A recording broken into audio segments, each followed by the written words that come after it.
The year is 1162. A child is born on the vast Mongolian steppe, a land of endless horizons and untamed beauty. His name is Temujin, destined to become Genghis Khan, the great Khan, who would forever alter the course of history. His journey from a humble birth to a legendary ruler is a tale of resilience, strategy, and vision. Imagine a life on these steppes, a harsh existence where survival is a daily struggle. The vast, open plains are both beautiful and unforgiving, shaping the character of those who call it home. Temujin knew this life firsthand. From a young age, he was exposed to the challenges and hardships of nomadic life. He experienced the death of his father, betrayal from allies, and even captivity. These early trials tested his spirit and taught him the harsh realities of leadership and loyalty. These hardships forged within him a resilience and ambition that would fuel his rise to power. Temujin's determination was unyielding, and his vision for a united Mongol nation began to take shape. By his early 20s, Temujin began uniting the often warring Mongol tribes through a combination of strategic alliances and military victories. He understood the importance of unity in a land where division often led to downfall. He understood that strength lay in unity. His ability to bring together disparate tribes under a single banner was unprecedented. He offered his vanquished foes a choice: join him and prosper, or face annihilation. This pragmatic yet ruthless approach proved remarkably effective. His reputation as a formidable leader spread quickly, and more tribes chose to join him rather than oppose him. By 1206, he had united the Mongol tribes under his banner. This unification marked the beginning of a new era for the Mongol people. They proclaimed him Genghis Khan, marking the beginning of a new era. His coronation was not just a personal triumph, but a symbol of the newfound strength and unity of the Mongol nation. This was no mere barbarian warlord.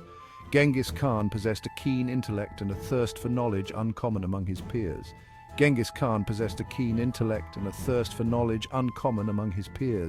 He was a strategic thinker, always looking for ways to improve his tactics and governance. He recognized the importance of skilled individuals regardless of their origin.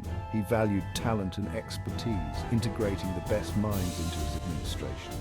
He incorporated conquered peoples into his ranks, valuing their expertise in warfare, engineering, and administration. This inclusive approach allowed him to build a diverse and capable empire. This inclusive approach, a stark contrast to the often divided world of his time, would become a hallmark of his reign. It was this ability to adapt and integrate that set him apart from other leaders. From the unforgiving steppes of Mongolia, Genghis Khan emerged, not just as a conqueror, but as a visionary leader. His leadership transformed the Mongol tribes into a formidable force. He united disparate tribes, forged a formidable army, and laid the foundation for an empire that would stretch from the Pacific Ocean to Eastern Europe. His conquests reshaped the world map and left a lasting legacy. His story was just beginning. The world would soon witness the full extent of his ambition and the impact of his rule.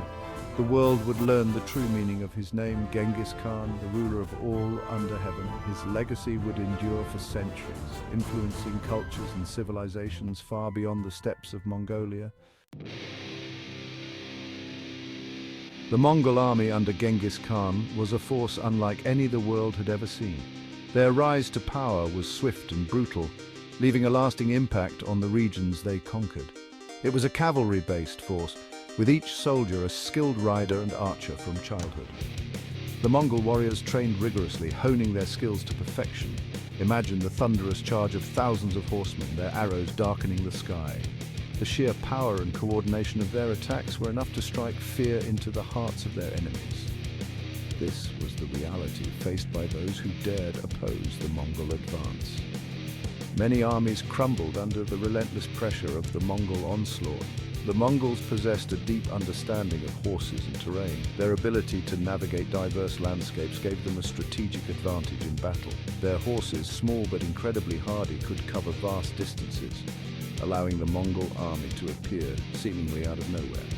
These horses were bred for endurance and speed, making them perfect for the Mongol way of warfare. They mastered the art of mounted archery, firing arrows with deadly accuracy while at full gallop. This skill made them formidable opponents, capable of striking swiftly and retreating before the enemy could respond. Their tactics were a blend of speed, surprise, and overwhelming force. The Mongols were experts in psychological warfare, using fear and confusion to their advantage. They employed feigned retreats to break enemy lines, drawing them into ambushes. This tactic was highly effective, often leading to the complete destruction of enemy forces. Their siege warfare, too, was advanced for its time, utilizing catapults and other siege engines often led by captured engineers from conquered lands. The Mongols adapted and improved upon the technologies of the civilizations they encountered. Their organizational structure was also key to their success. The Mongol army was a well-structured and disciplined force with clear lines of command and responsibility. The army was organized into units of 10,000, then down to units of 100, 10, and finally squads of 10. This hierarchical system allowed for flexibility and rapid response during battles. This decimal system allowed for efficient communication and coordination. Orders could be relayed quickly and units could maneuver with precision. Leaders chosen for their merit rather than lineage ensured loyalty and competence at every level. This meritocratic approach fostered a sense of unity and purpose within the ranks. The Mongol army was more than just a collection of warriors. It was a well-oiled machine, a testament to their discipline, horsemanship, and tactical brilliance. Their rigorous training and strict discipline set them apart from other armies of the time. Their ability to adapt to diverse landscapes and enemies, from the walled cities of China to the knightly armies of Europe, cemented their reputation as one of the most effective military forces in history. The Mongols were not just conquerors, they were also skilled diplomats and administrators.